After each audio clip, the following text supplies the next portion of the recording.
Go. That's useful, actually. Just to say thanks for that, because you reminded me too that if you have any questions about the presentation as we go along, feel free to enter them in the chat, and we'll try and pause for a little while at the end for questions.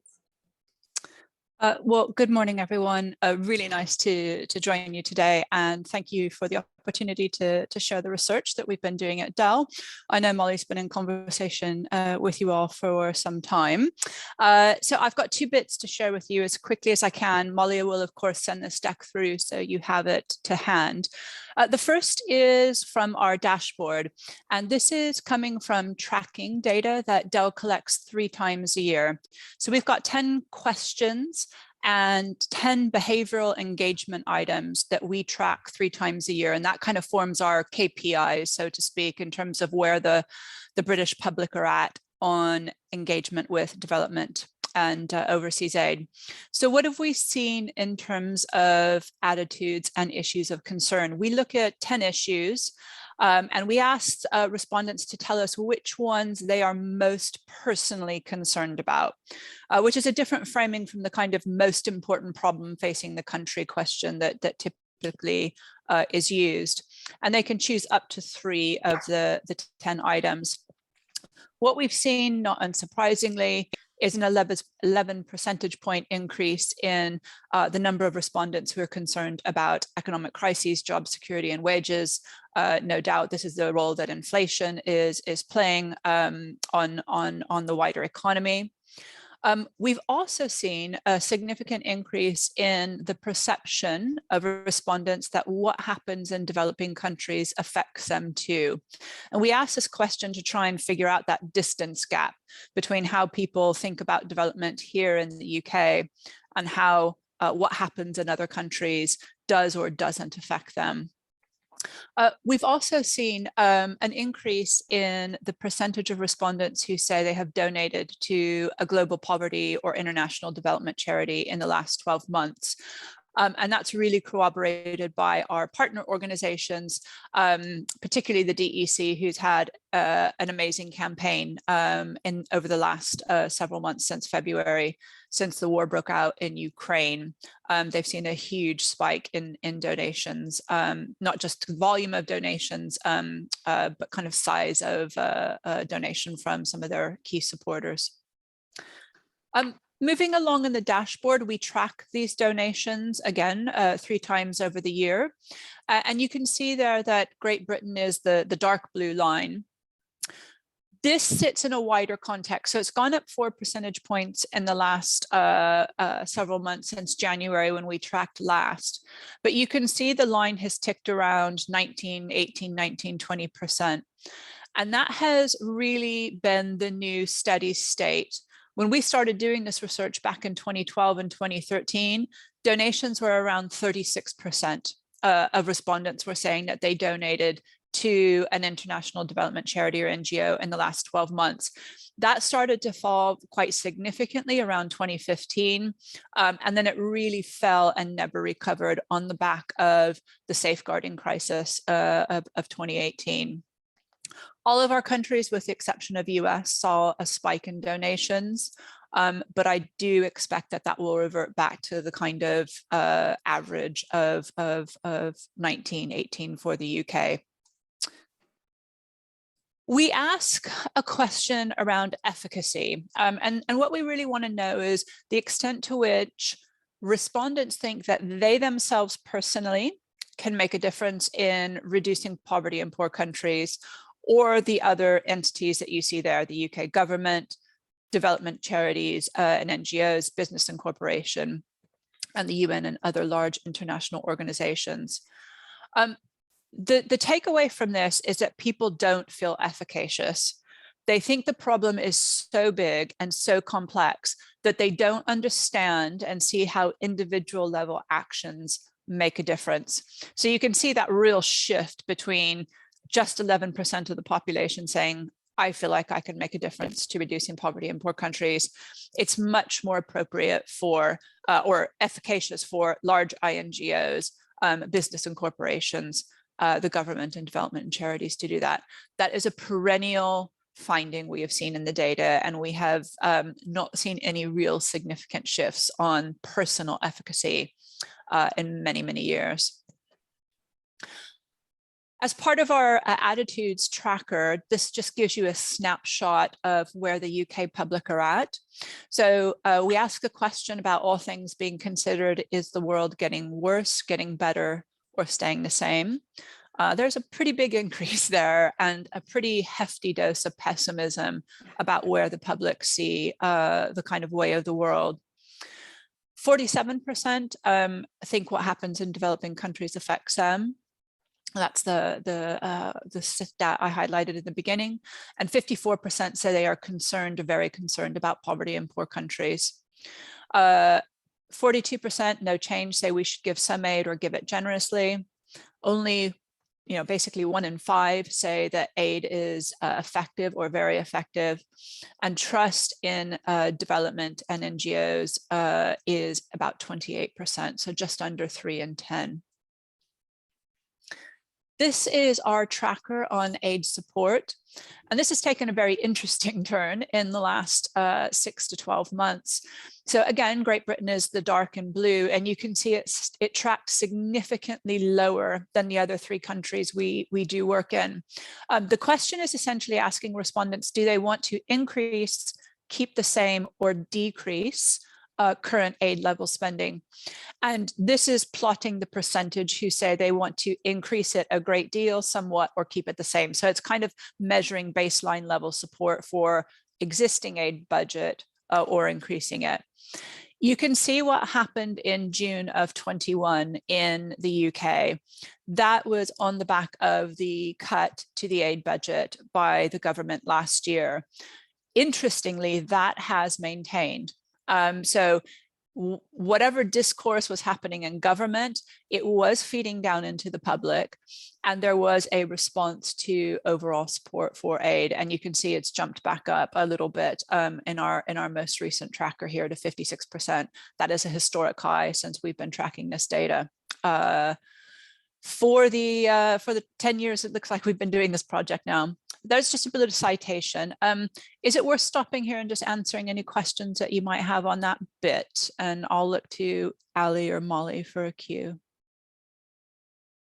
Thanks, Jennifer. Nothing in the chat yet, but if anybody would like to ask a question here. Maddie, time to go. Sorry, apart from the safeguarding, were there any other reasons for the low levels of trust? We did some work around the time of safeguarding, and we asked respondents to the extent that they had heard of it, who they held accountable for the actions, whether they thought the organizations would respond appropriately in terms of putting in better safeguarding. So at that time, it was primarily driven by that. But what we know from some qualitative data that we've done, there is general distrust around size, and particularly large organizations, which are seen to be too professional and too big. So they're big business, essentially. CEO salaries, we know, were a big issue that kind of were voiced in some qualitative research.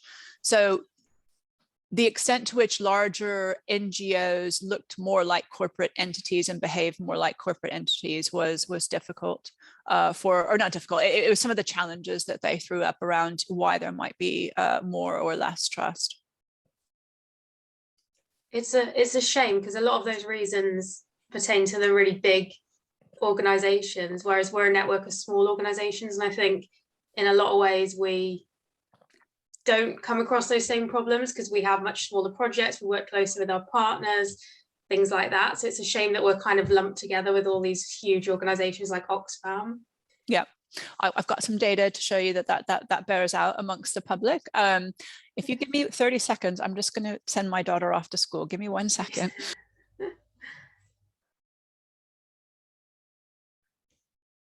Also, just to say, I've just put into the chat, this is actually a truncated version of our usual dashboard that we produce every few months. So the latest one, as Jennifer mentioned, is June 2022 with May data, and I've just put the link in the chat there if anyone would like to go and download the full thing. Great.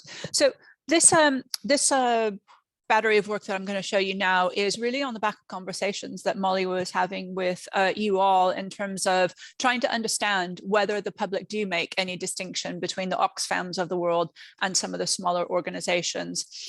We were also interested in understanding localization and local partnerships and whether the public had any views on those.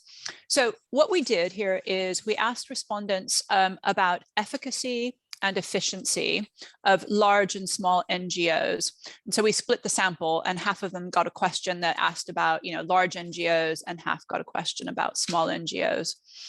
And what you can see here is that the public don't make too much of a distinction between effectiveness and efficiency of large and small NGOs. Bye. Bye. Good day. Sorry about that. And so, you can look at the distributions here, and first thing I think you can see is they track whether you are large or small, but look at the percentage of people saying they don't know, right? So this is not really something that people have a top line attitude that they can go to and say, yeah, I've got a really firm opinion on the effectiveness or the efficiency of NGOs.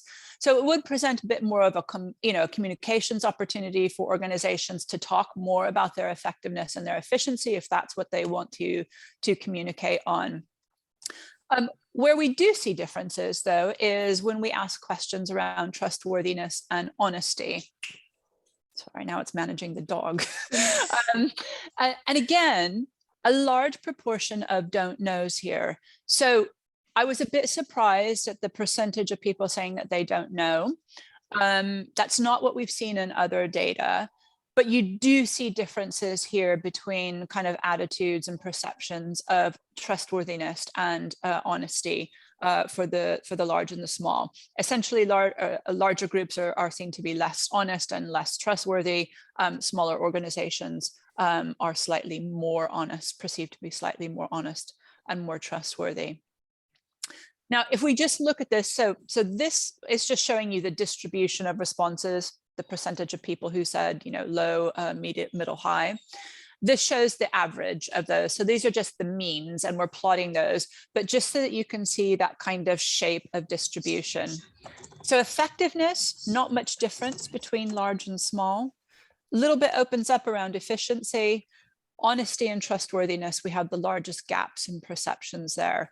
And around honesty and trustworthiness, those are statistically meaningful gaps. So the perception that the public has is really not just a substantively different one, but it's one that we think is really, really true in the whole of the population. Now, Dell does an audience segmentation. So we break down our audience based on 10 questions we ask around behaviors that they take to engage with development, NGOs and charities and global poverty more generally. And so our segmentation ranges from the negatively engaged. So we actually track people who do things to campaign against overseas aid or global poverty activity, to fully engaged audiences. So those are the people who do everything. They read, watch, listen to news, they write their MPs, they donate, they join organizations. They're your kind of core group as you would understand them. So look at the negatively engaged. This is a very, very, very small percentage of the UK public. So I don't want to spend a lot of time here, but they make no distinction between large and small. They really have no perception difference, whether you're Oxfam or whether you're something very qualitatively different. The totally disengaged and the marginally engaged are the biggest audiences in the UK. So the marginally engaged constitute anywhere between 20 and 30% of the British public. And marginally engaged are people who basically read, watch, or listen to news about global poverty. And you can see their distributional preferences. They don't see a difference in effectiveness. They see a little bit of difference in efficiency, but they do see differences in honesty and trustworthiness. Now, that holds roughly for the transactionally and the purposefully engaged, but the fully engaged audience, this is your hardcore supporters. they don't see much difference between large and small organizations. So the people who are on side with the issue, the people who are, you know, tried and true supporters, they don't make a distinction between the kind of attributes of large and small organizations. And that kind of makes sense, right? Because they share the value of the work that is being done. And so they don't make too much of a differentiation about the size of the organization doing it. So just to give you a few more data points from this, we asked respondents whether they thought that developing partnerships with the local community is really important for NGOs. 44% said it was important or very important. There's very little disagreement here. You can see the percentage of people who said unimportant or not all important, it's tiny, it's 11%. So this is something that is important to the public, it's important to organizations. This is where values are aligned in terms of where you want to be and where the public are at. So keep speaking to that. We also asked about engagement. So developing, well, same question, but here by our segmentation. So we just broke down that question. Again, you can see at the top for the fully engaged audience, absolutely, they want to develop local partnerships. It shrinks down as you become less engaged. So for the totally disengaged, the people who don't engage in our issue at all, they're completely indifferent to this. Yeah, neither important or unimportant. 33% of them say they don't know. So it's really a matter of import to those who are most engaged with the issue, this idea of local partnerships. Creating capacity and self-sufficiency. So should we fund NGOs who work in poor countries to help build capacity and self-sufficiency? Again, lots of agreement here. 44% think that funding those NGOs working in poor countries has a kind of positive externality. It's building capacity, it's building self-sufficiency. Again, very little disagreement with that sentiment. So the public are on side here. Again, very little disagreement, a reasonable amount of people saying they don't know. And when you look at that again by the audience segmentation groups, that positive externality of giving and funding NGOs where they are creating these positive externalities is really important to those, the more engaged they are. The less engaged they are, yes, it's a bonus, but it's not something that's driving their perceptions of what's important. Okay, the last thing I'll share with you, because I know we have very limited time, is we wanted to try and get at public's attitudes around large and small organizations and what really matters to them.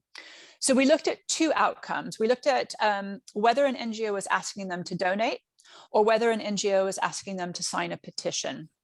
And what we wanted to check is which dimensions matter more, which things about organizations shifted their action.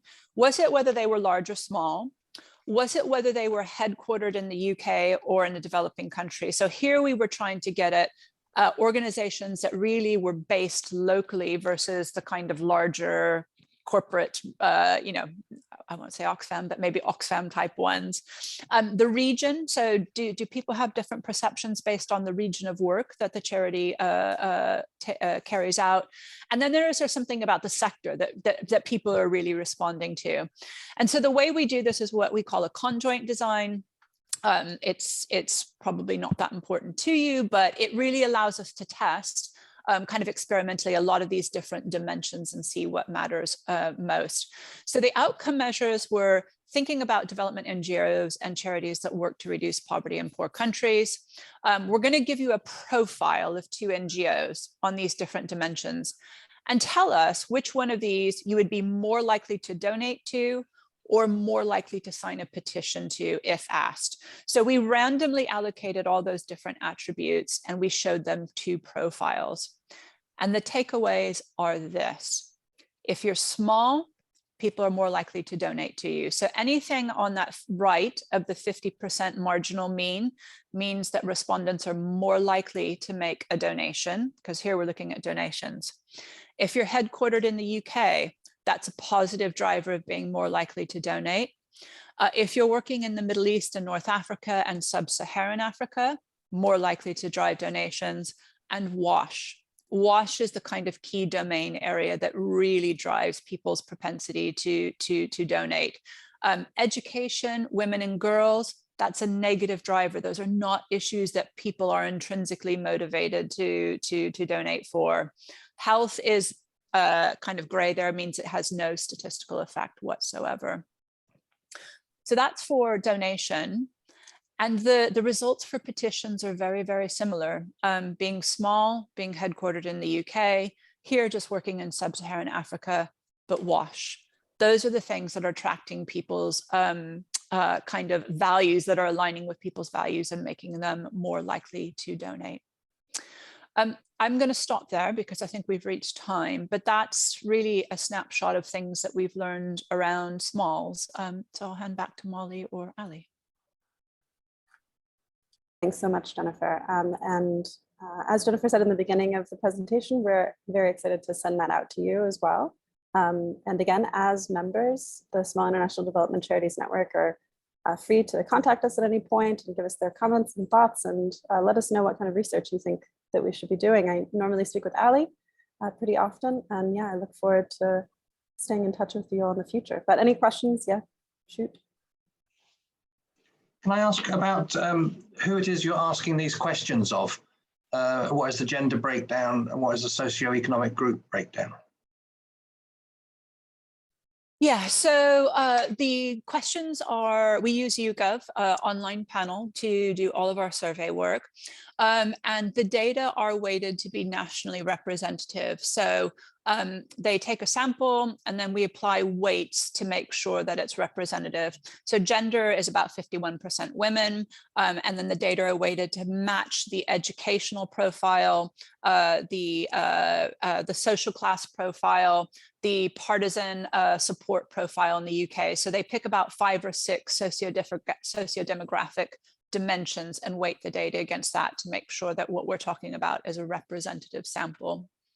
And would you, I mean, can you break it down as far as saying, you know, it is the majority of the women are voting for WASH as opposed to men and that kind of level? Yeah, so I don't have those data in this deck here, but we do have all those, and so we can cut the data we can cut all of everything you've seen here by gender or by education level or social class, if that would be of interest, because it sounds like your hypothesis is, you know, are women different here? Is it women that are disproportionately favorable or more, you know, think NGO smalls are more trustworthy or, you know, are more pro-WASH or something like that? Yeah. Yeah, that'd be incredibly helpful. Thank you. There's a question from Neil in the chat in regards to the numbers in the data sets. I'm going to touch on that. You take it from YouGov. What sort of, do you know how many people you are reaching? Maybe Neil, you can explain your question better. Yeah. Neil, do you want to expand on that? Is it just, it's about sample size? Is that your question? Yeah, exactly. Yeah, how many people? So it varies depending on which instrument we use. In the tracking data that I showed you first on the dashboard, that's a usual sample size of about 1,000 people. When we do our sandboxes, which is where I was, or the panels where I was showing you data from, we use really large samples, so up to 2,000 or 3,000 in the sandboxes and up to 8,000 on our panel survey. And we explicitly use very, very large samples so that we can provide detailed breakdowns along some of the socio-demographic or regional interests. So incredibly high sample sizes compared to traditional surveys. Thanks.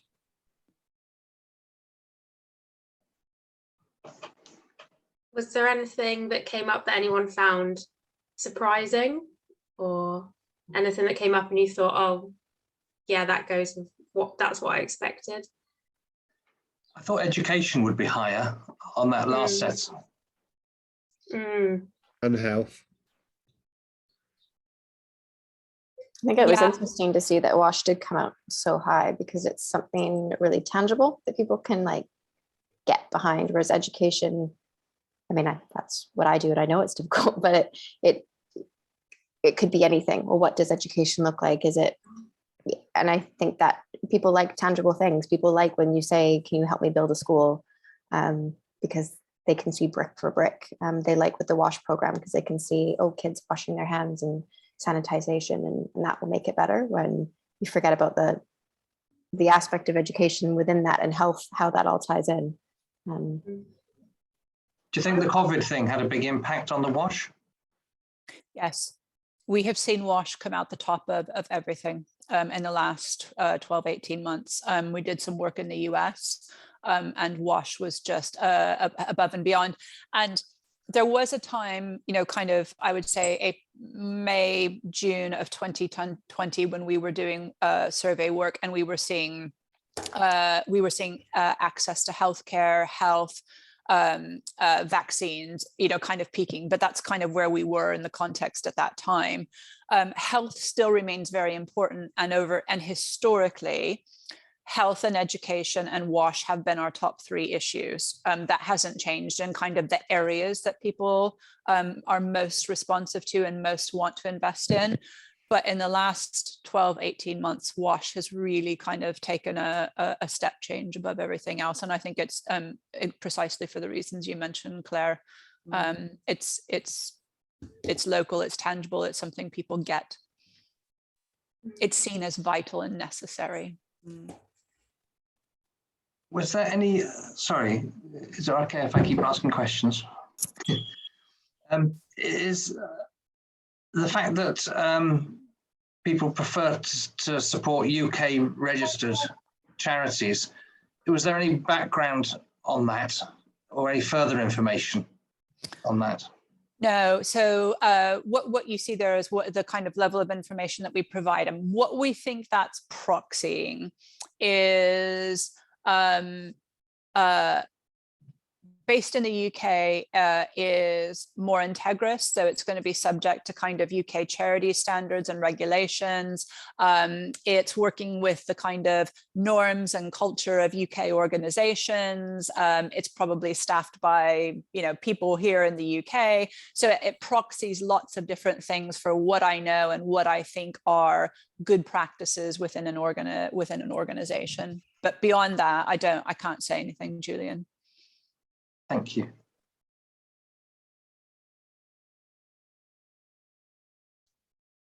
Any more thoughts or questions? Jennifer, you just mentioned a partner meeting. Yeah, if you could make sure that, Ali, if you want to pass that on when you hear the information, then I can pass it to everybody as well. Yeah. I'll put any information in our Facebook group, so you'll be able to find it in there. Great. Excellent. Well, thank you so much, both Molly and Jennifer, for coming today, and Ali for putting it together. Really, really appreciate it. I didn't take very many notes, but if we could get the slides, and then I will put up the recording as well. That'd be great. Thank you so much. Thank you for having us. Sure. Thank you. If anybody wants to stay on a bit longer and talk about their brags, please do. Or anything else. I will stop recording at this point.